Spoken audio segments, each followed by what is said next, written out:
Main event time here at Championship Wrestling from Arizona. You hear the deafening reception for former two-time Arizona State champion E.J. Sparks, the only competitor to hold that honor.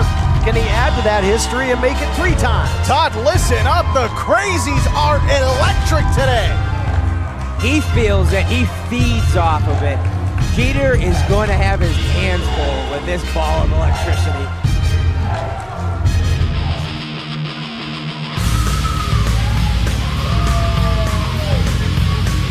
And there you see the champion, Johnny Jeter. We heard from him earlier. Yep. You're the champ. You're the champ. We see it. We heard in the interview earlier, you know, he's going to be all by his lonesome. Justice taking LJ Ramos to get medical attention after getting taken out by Damian Drake, but certainly full of confidence is the champion, Johnny Jeter, saying, I'll get you a first row seat.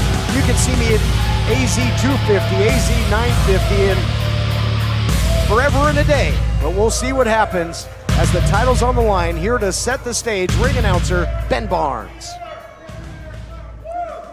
Ladies and gentlemen, the following contest is your main event.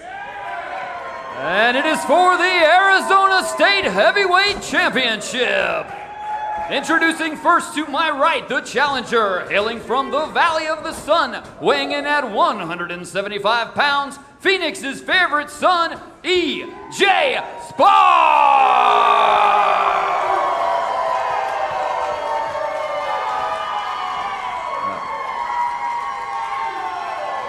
Wow, what a scene. Respect from the AZ Crazies in the form of streamers for the former champ. And his opponent, hailing from San Diego, California, weighing in at 225 pounds, he is your Arizona State Heavyweight Champion, the Demolition Man, Johnny Jeter! Listen to the fans loving the champ. And you know, Todd, the stakes in this matchup could not be higher for the Arizona State Championship. For E.J. Sparks, if he loses, that's it.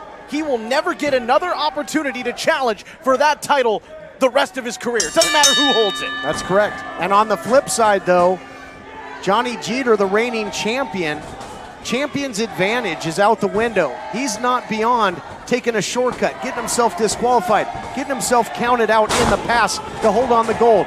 He doesn't have that option this time. He's looking to flip him over in that Boston Crab. If Jeter gets disqualified or counted out, it's as good as a pinfall or submission. He will lose the Arizona State Championship per the stipulations, per the challenge issued by E.J. Sparks. Well, if anything, it might be a blessing in disguise then that LJ Ramos ended up getting hurt, because you know if he was out here, he might try a little something, or Justice herself. That could cost Johnny the title.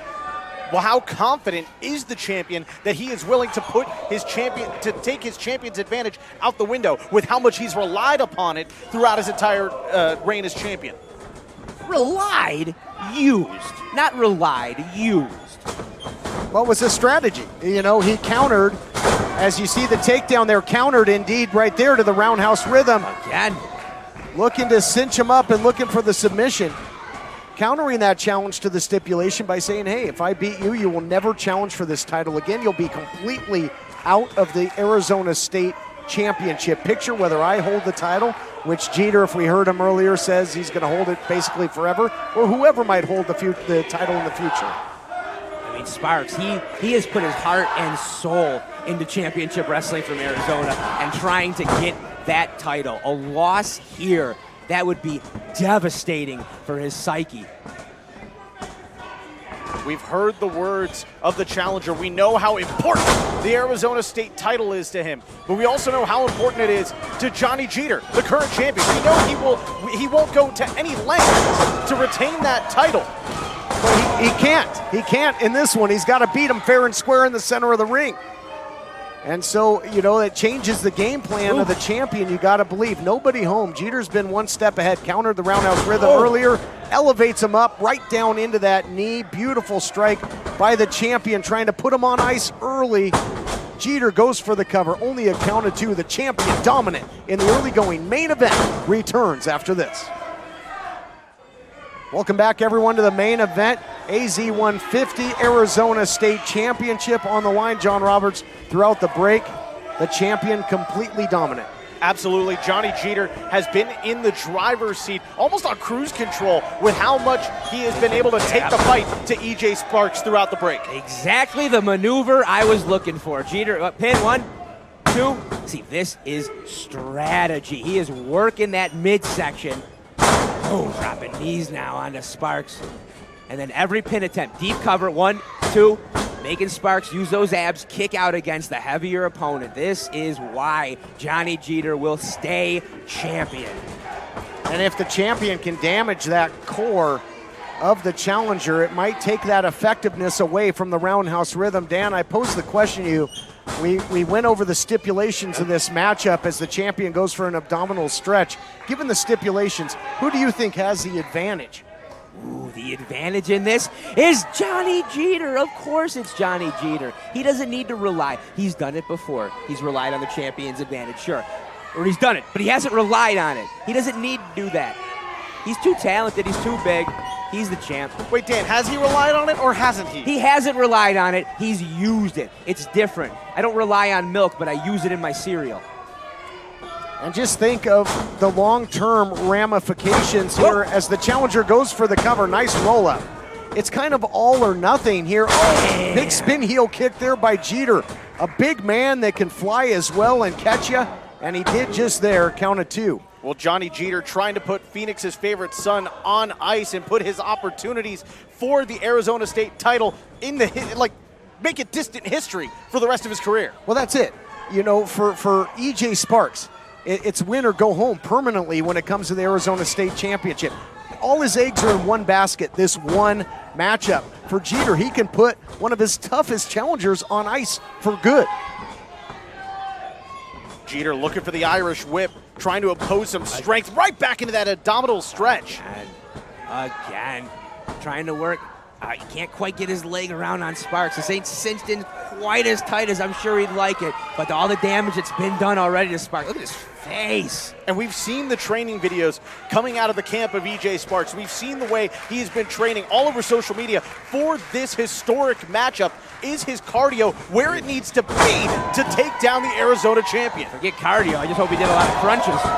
Wow. Big shot there, down goes the champion, but EJ Sparks not able to immediately capitalize. He floored Johnny Jeter with that super kick, but the residual damage to the ribs there. Yeah, you see it. You see Sparks. He's just trying to catch his breath. He can't even sit up right now. It hurts too much. Todd, I've got to wonder how much gas either one of these men have left in the tank.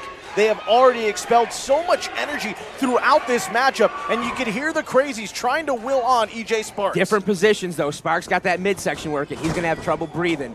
Jeter's just got to worry about fighting.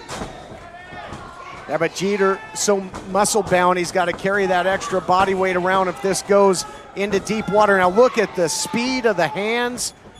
That training, we've seen the boxing of EJ Sparks as he prepared for this huge main event title contest. Flying back elbow, just taking it to a whole nother pace. And look at that, EJ Sparks kicking it into high gear. Whoa, oh, look at that. Turning it around. It looked like he was gonna go for roundhouse rhythm. Instead, hits that beautiful cutter, drapes the arm. We're gonna crown a new champ. No. A little less abuse and damage. Maybe Sparks gets to cinch up that pin and put this away, but as it stands, the current champ Jeter's still in it. I love it. Calling the audible there. Showed the roundhouse rhythm. That's like a play action pass there, and then goes with the cutter, keeping the champion guessing and really changing up his offense. Springboard forearm by the challenger, who is running circles around the champion right now, just competing at a whole nother pace. Roundhouse rhythm. Spit goes flying, and the title might go flying from around his waist. Here's the cover. History to be made. No. Close call. How close was referee Nick Bonanno's hand? Gentlemen, look into the eyes of EJ Sparks. so much disbelief. It tells the story right there. He thought he had it. He thought he was about to be crowned a 3-time Arizona State champion, but all for naught. The disbelief, the wonder in his eyes. What is it gonna take? Am I ever gonna be this close again? Well, you don't have time to dwell on it. He gave the champion too much time to recuperate there, and now in to this full Boston Crab. He's got the knee in there as a fulcrum, and Jeter can put you away with this. He's so strong, very tough to counter when you're in this position. The weight advantage paying dividends. There you go. Sit down into it. So far away, Jeter. Bring him to the middle. You got it. The champion in control, has the challenger right where he wants him. You can see EJ crawling, inching his way towards that bottom rope, and look at that, Jeter, right back to the middle of the ring. Couldn't get there. Couldn't get there. So strong is the champion, and think of the residual damage to the ribs as well. That cartilage being put to the test. He almost tapped. He almost tapped. He's thinking about it, but this is everything. You'll never compete for the title again, EJ. Bite down, hit kid. that mat. Bite down, kid. You gotta. And he does it. EJ crawls to the bottom rope. Congratulations, you bought yourself 30 seconds. Finish the match. Well, 30 seconds is better than nothing, which is exactly what he'll have if he would have tapped there. And now, wait a minute. This might not be smart. Not smart right now, Jeter. Jeter, remember, if he gets disqualified, he loses the Arizona State Championship. No champion's advantage, Johnny. Don't do it. That's correct, and he realized it's the referee letting him know, administering a warning there, like, hey, you really want to do this? You're going to lose that title. Wait a minute. Jeter looking for roundhouse rhythm. EJ connecting. Imitator to originator, drops him down, and look out here, he's looking for the spark out. He's got him hooked. Center of the ring. Is Jeter gonna tap? Is Jeter gonna tap? Are we gonna crown a new champion? Your winner of the match and new champion, EJ Sparks! History is made, and the AZ Crazy's going crazier than ever before.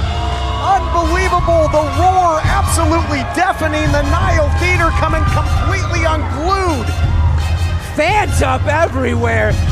I don't believe what I just saw, Todd.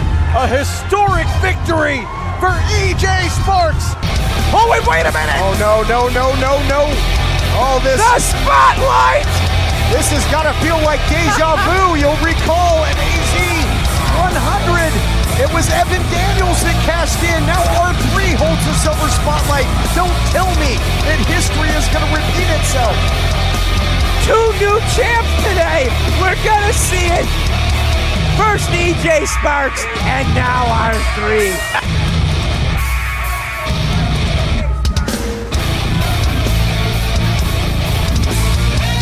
After the hard-fought victory that EJ Sparks just had against Johnny Jeter, you gotta wonder, what has he got? Oh, wait a minute. What is happening? R3 applauding, a sign of respect to EJ Sparks. It appears there will be no cash-in today. Todd Kennelly. Not today. History made. That is respect. That's an endorsement there. R3 may challenge another day, but EJ Sparks, the day belongs to him.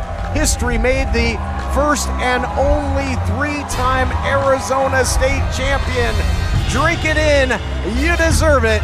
We'll see you next time at AZ150 when the 10 pounds of gold are on the line. We're just getting warmed up.